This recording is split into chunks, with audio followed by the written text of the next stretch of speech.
A hearing over redistricting boiled over into chaos at the Louisiana state capitol Friday as security blocked the president of the state's chapter of the NAACP, the largest civil rights organization in the U.S., from entering the hearing room while protesters packed the halls outside. At one point, the Republican committee chairman cut the microphone of a Democratic colleague mid-exchange, and the crowd erupted. This was the latest flashpoint in a running battle over redistricting across the United States. For more than 8 hours, black members of Congress, pastors, activists, and voters had given testimony, at times emotional, angry, and deeply personal. However, this fight has swung decisively towards Republicans after last week's 6-3 ruling by the U.S. Supreme Court.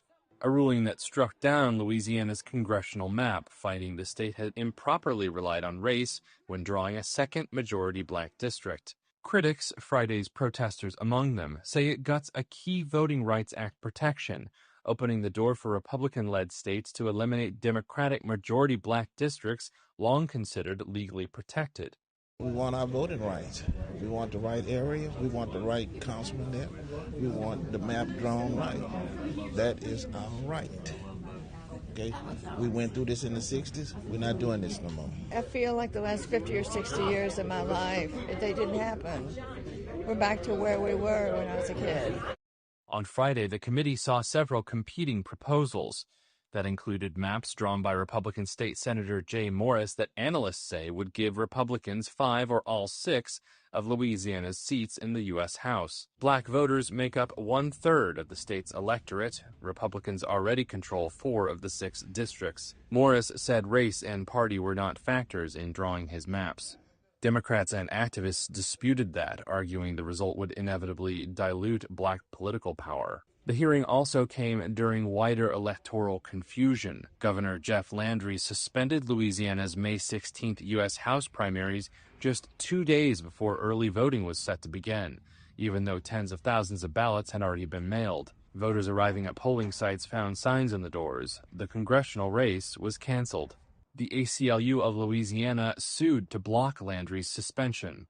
Sarah Whittington is the group's advocacy director. So we have a significant black population with significant authority, power, pull across this state, and to suddenly acknowledge and say that they cannot vote for the person of their choice because we will dilute that vote, we will crack their communities of interest, or we will pack them into single districts is extremely problematic. Landry's office did not respond to a request for comment. Republicans in Tennessee, Alabama, and South Carolina have also launched similar efforts to eliminate majority black districts. Democrats have launched redistricting campaigns of their own. However, Friday saw a serious blow to those efforts when the Virginia State Supreme Court threw out a new map approved by voters there that would likely have flipped 4 Republican seats in the U.S. House.